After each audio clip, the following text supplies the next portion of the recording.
اللہم صلی اللہ سیدنا محمد وعلی آل سیدنا محمد وبارک وسلم۔ آج آپ کے لیے احادیث کا ایسا تحفہ لایا ہوں جو اسماء و صفات باری تعالیٰ، یعنی کہ اللہ کے جو 99 نام ہیں ان ناموں کو آپ کو بتاؤں گا جو نبی اکرم بتا کے گئے ہیں صلی اللہ علیہ وسلم، اور ان کا ہاتھ آپ کو ہر نام کا جو ترجمہ ہے، جو اس کی صفت ہے اس نام کی، وہ بھی بتاتا جاؤں گا، جس سے کہ آپ ذہن نشین کر لیں۔ ان کے بارے میں نبی اکرم صلی اللہ علیہ وسلم کی حدیث پاک یہ ہے کہ حضرت ابو ہریرہ رضی اللہ تعالیٰ عنہ سے روایت ہے کہ رسول اللہ صلی اللہ علیہ وسلم نے ارشاد فرمایا کہ اللہ کے 99 یعنی 100 نام ہیں، جس نے ان کو محفوظ کیا اور ان کی نگہداشت کی وہ جنت میں جائے گا۔ صحیح بخاری صحیح مسلم کی حدیث پاک ہے۔ سورہ نور ہے قرآن میں 24 نمبر سورہ، اس کی 36 نمبر آیت میں اللہ نے یہ بات کی ہے، جن گھروں میں اللہ کے نام کا ذکر ہوگا اللہ انہیں بلند فرمائے گا، چاہے وہ مسجد ہوں اور چاہے وہ آپ کے گھر ہوں۔ اگر آپ اللہ کا ذکر وہاں کرتے ہیں تو آپ کے گھروں کو اللہ بلندی فرمائے گا، آخرت میں چمکیں گے۔ اور آیت الکرسی میں اللہ کے بہت سے نام اور صفت آئے ہیں۔ آیت الکرسی کی بڑی فضیلت نبی نے فرمائی ہیں، تو اسے ضرور پڑھا کریں۔ تو یہ جو نام ہیں 99، ان کے انشاءاللہ ترتیب وار میں آپ کو جس طرح نبی نے ترتیب دی وہ آپ کو سنا دیتا ہوں، جس میں ہمت ہو یاد کر لیں۔ صفت آپ کے ذہن میں ہوں گی، جب نام آپ سنیں گے تو آپ کو خود ہی محسوس ہوتا جائے گا کہ واقعی اس نام کی یہی صفت ہوگی۔ بسم اللہ الرحمن الرحیم۔ حضرت ابو ہریرہ رضی اللہ تعالیٰ عنہ سے روایت ہے کہ رسول اللہ صلی اللہ علیہ وسلم نے ارشاد فرمایا کہ اللہ تعالیٰ کے 99 نام ہیں 100، جس نے ان کو محفوظ کیا اور ان کی نگہداشت کی وہ جنت میں جائے گا۔ وہ اللہ ہے جس کے سوا کوئی مالک میں معبود نہیں، الرحمن بڑی رحمت والا، الرحیم نہایت مہربان، الملک حقیقی بادشاہ اور فرمانروا مطلب حکم دینے والا، القدوس نہایت مقدس اور پاک، المہمین پوری نگہبانی فرمانے والا، العزیز غلبہ اور عزت جس کی ذاتی صفت ہے اور جو سب پر غالب ہے، السلام سلامت اور بے عیب، المومن امن دینے والا، الجبار صاحب جبروت ہے، ساری مخلوق اس کے زیر تصرف ہے، المتکبر کبریائی اور بڑائی اس کا حق ہے، الخالق پیدا کرنے والا، الباری ٹھیک بنانے والا، المصور صورت گیری کرنے والا، الغفار گناہوں کو بہت زیادہ بخشنے والا، القہار سب پر پوری طرح غالب اور قابو یافتہ، الوہاب بغیر کسی عوض اور منفعت کے خوب عطا فرمانے والا، الرزاق سب کو روزی دینے والا، الفتح سب کے لیے رحمت اور رزق کے دروازے کھولنے والا، العلیم سب کچھ جاننے والا، القابض تنگی کرنے والا، الباسط فراخی کرانے والا، الخافض پست کرنے والا، الرافع بلند کرنے والا، المعز عزت دینے والا، المذل ذلت دینے والا،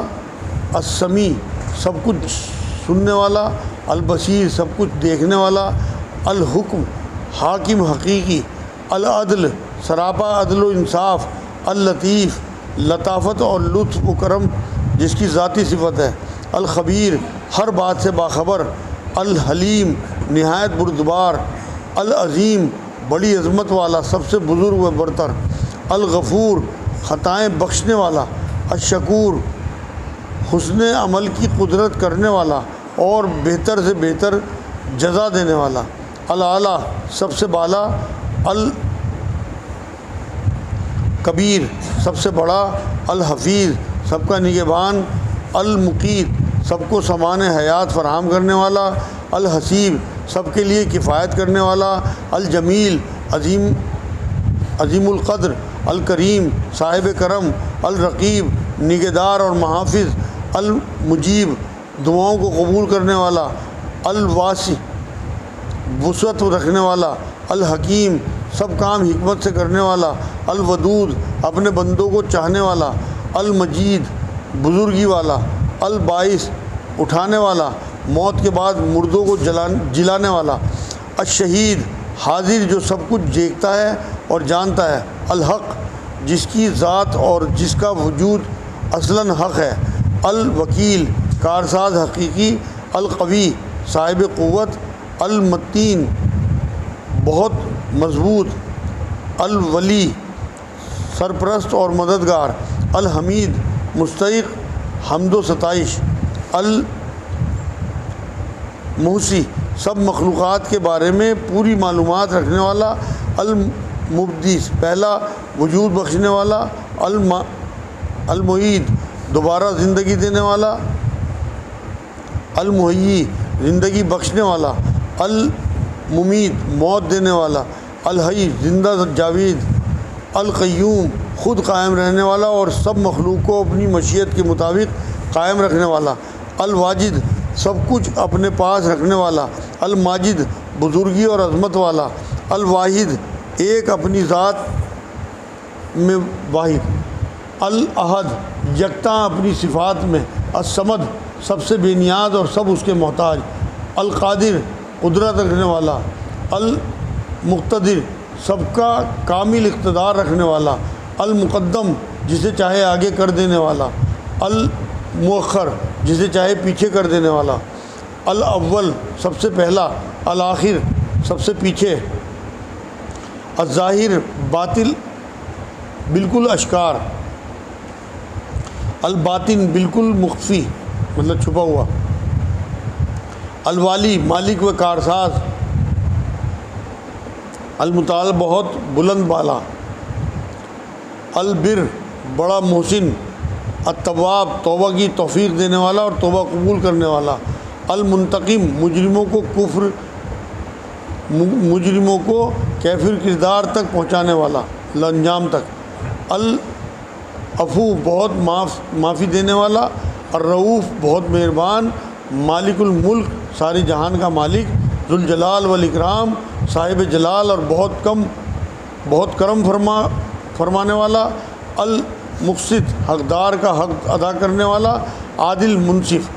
الجمیع ساری مخلوق کو قیامت کے دن یکجا کرنے والا، الغنی خود بے نیاز، المغنی اپنی عطا کے ذریعے بندوں کو بے نیاز کر دینے والا، المانع روک دینے والا ہر اس چیز کو جس کو روکنا چاہے، الضار اپنی حکمت اور مشیت کے تحت ضرر پہنچانے والا، النافع اپنی حکمت اور مشیت کے تحت نفع پہنچانے والا، النور سراپا نور، الہادی ہدایت دینے والا، البلیغ بغیر مثال سابق کے مخلوق کا پیدا کرنے والا، الباقی ہمیشہ رہنے والا جس کو کبھی فنا نہیں، الوارث سب کی فنا ہو جانے کے بعد باقی رہنے والا، الرشید صاحب رشد و حکمت، الصبور بلا صابر اور بندوں کی بڑی سے بڑی نافرمانیاں دیکھتا ہے اور فوراً عذاب بھیج کر ان کو تہس نہس نہیں کرتا۔ جامع ترمذی اور بیہقی 66 کی کتابوں میں ہیں۔ 99 نام اور ان کی صفت میں نے آپ کے سامنے پیش کی۔ ایک گلدستہ ہے اللہ کا 99 ناموں کا جو احادیث نے ہمیں نبی اکرم صلی اللہ علیہ وسلم نے ایک تحفے کے طور پہ دیا۔ سورہ لقمان کی 27 نمبر آیت میں اللہ رب العزت نے بات فرمائی، اگر زمین کی تمام درخت جو ہے انہیں قلم بنا دیا جائے اور تمام سمندروں کو سیاہی بنا دیا جائے تو تب بھی اللہ کی جو صفات ہیں اس کی باتیں ہیں وہ ختم نہ ہوں۔ سورہ کہف کی بھی 109 نمبر آیت میں اللہ نے یہی بات دہرائی ہے۔ تو اللہ رب العزت کے نام یاد کرنا، اس کی صفاتوں کو، جو ہمارا جو یہاں دھندا ہے سمجھو ایک حساب سے اللہ سے ہی ہمارا دھندا ہے، تو ہم اللہ ہی کے نام لوگوں کو پڑھنے کے لیے دیتے ہیں اور ان کا اتنا اثر ہوتا ہے الحمدللہ کہ لوگوں کی زندگی بدل جاتی ہیں۔ قرآن میں اللہ نے کہا اٹھتے بیٹھتے کروٹوں کے بل مجھے یاد کرو۔ تو جب ہم اللہ کی تسبیحات پڑھتے ہیں اور اگر آپ کو اس کی صفت بھی یاد ہو ان ناموں کی، تو آپ یہ دیکھیے آپ کی زندگیوں میں اثر کتنا پڑتا ہے۔ آپ صرف یا سلام کی تسبیح کرنے کی ٹھان لو زندگی بھر چلتے پھرتے، اتنی سلامتی آپ کی شعاؤں کی طرح نکلے گی آپ کے جسم سے کہ آپ صرف سلامتی پھیلانے والے ہو گے۔ آپ کریم کی پڑھ لو، آپ ذل جلال والاکرام کی پڑھ لو، آپ رحیم کی پڑھ لو، آپ رحمان کی، مطلب اگر آپ نے زندگی میں کوئی ایک بھی طے کر لیا کہ یہ میرے لیے اللہ کا نام جو ہے اسے میں نے ورد کرنا ہے، تو آپ کے اندر سے شعائیں نکلنے لگیں گی لوگ۔ سورہ حشر میں جو آخری 3 آیتیں ہیں ان میں پورا گلدستہ اللہ رب العزت نے جو هو اللہ الذی لا الہ الا هو عالم الغیب، آخر تک جب آپ پڑھیں گے تو اللہ کی ایسی ایسی صفت سامنے آئیں، وہ اس میں نام آ چکے، تو وہ آسان ہے یاد کرنا بھی، انہیں 10-12 نام اس میں آئے ہیں، لیکن وہ بہترین نام اللہ رب العزت کے، سارے نام اچھے اچھے، قرآن میں اللہ نے یہ بات کہی کہ تمام اچھے اچھے نام اللہ کے ہیں، اسے جس مرضی نام سے پکارو۔ تو یہ خوبصورت گلدستے قرآن میں آئے تو ان کا فائدہ اٹھانا چاہیے ہمیں۔ اسی سے متعلق 1-2 حدیثیں اور قرآن کی میں جو نام آئے ہیں ان سے متعلق، حضرت ابو موسیٰ اشعری رضی اللہ تعالیٰ عنہ سے روایت ہے کہ رسول اللہ صلی اللہ علیہ وسلم نے ہمارے درمیان کھڑے ہو کر 4 باتیں بیان فرمائیں کہ خدائے قدوس سوتا نہیں اور نہ یہ اس کے شایان شان ہے، میزان عدل کو جھکاتا ہے اور اونچا کرتا ہے، رات کے کام دن میں اور دن کے کام رات میں اس کی طرف اٹھائے جاتے ہیں، اس کا حجاب نورانی ہے اور وہ پردہ اٹھائے تو اس کے چہرے کی تجلیات حد نگاہ تک مخلوق کو جلا ڈالیں گی۔ صحیح مسلم کی حدیث پاک ہے۔ سورہ انعام ہے، اس کی 103 نمبر آیت میں اللہ نے بات کہی ہے جو چل رہی ہے آج کل ہمارے ترجمے میں، کہ اس کا کوئی نگاہ اس کی احاطہ نہیں کر سکتی، بلکہ وہ تمام نگاہوں کا احاطہ کر سکتا ہے، وہ ہمیں سب کو دیکھ سکتا ہے لیکن کوئی اسے نہیں دیکھ سکتا۔ موسیٰ علیہ السلام نے ایک بار تمنا کی تھی کہ اللہ میں تجھے دیکھنا چاہتا ہوں، اللہ نے کہا ٹھیک ہے، جو تمنا ہے نبی کی تمنا تھی، تو اپنی جو تجلی ڈالی تو بھائی بے ہوش ہو گئے، ایک دوسرے پہاڑ پہ تجلی ڈالی تھی، ورنہ اس پہاڑ پہ ڈالتے تو یہ بھی بسم ہو جاتے ہیں، تو اللہ کی تجلی برداشت نہیں کر سکتا۔ سورہ نور میں اللہ نے اپنی مثال، اپنی نور کی مثال دی ہے، اپنی مثال، اس کی کوئی مثال ہی نہیں ہے، مطلب اس جیسا کوئی ہو ہی نہیں سکتا۔ تو یہ جو اس میں کہا ہے سورہ نام میں کہ کوئی نگاہ جو ہے اس کا احاطہ نہیں کر سکتی، نبی اکرم صلی اللہ علیہ وسلم کے بارے میں بھی بات آتی ہے کہ معراج میں حضور صلی اللہ علیہ وسلم کی جو نگاہ ہے وہ حد میں رہی، جتنا اللہ نے دکھانا چاہا اتنا دیکھا، جتنی بات کرنی چاہیے اتنی بات کی۔ سورہ بنی اسرائیل آیت 44، ہر چیز اس کی تسبیح کر رہی ہے، بس اس کی تسبیح ہم نہیں سمجھتے۔ یہ جو آپ قل اللہ احد پڑھتے ہو، یہ اللہ رب العزت کی جو صفات ہے نا، توحید ذاتی کا خزانہ ہے۔ ایسی صورت جو ہے، ذاکر نائک کا ایک بار میں نے بیان سنا تھا، وہ یہ کہہ رہے تھے کہ اگر اس سے ملتا جلتا کہیں کسی کو کوئی آیت ملتی ہو تو اسے معبود مان لینا، جو اس کی آیتیں ہیں یہ صفات اگر کسی اور میں مل جائیں۔ سورہ اخلاص جب آپ پڑھتے ہیں تو وہ توحید ذاتی کا خزانہ ہے، مطلب اللہ کی ذات جو صرف اور صرف اسی کے لیے ہے، وہ کسی اور کے لیے اس نے بنائی نہیں، تو وہ جو ہے اسی لیے اتنی اس کی فضیلت ہے کہ ایک حدیث پاک میں نبی نے فرمایا کہ سورہ اخلاص جو ہے وہ 1/3 قرآن کے برابر فضیلت رکھتی ہے۔ تو یہ آج الحمدللہ میں نے ایک ایسا تحفہ دیا، آپ لوگ اسے اپنی زندگی میں اتاریں، ان صفات کو اپنی زندگی میں اتاریں، جو اللہ رب العزت کی صفات قہار اور جبار اور سزا دینے والی صفات ہیں، وہ بھی اس کا رحمت کا ہی مظہر ہیں۔ قرآن میں بھی پچھلے دنوں کسی آیت کے مفہوم میں میں نے آپ کو بتایا تھا کہ ظالموں کے ظلم سے نجات دلانا مظلوم کو، یہ بھی اللہ کی رحمت ہے۔ اگر وہ قہار نہ ہوتا،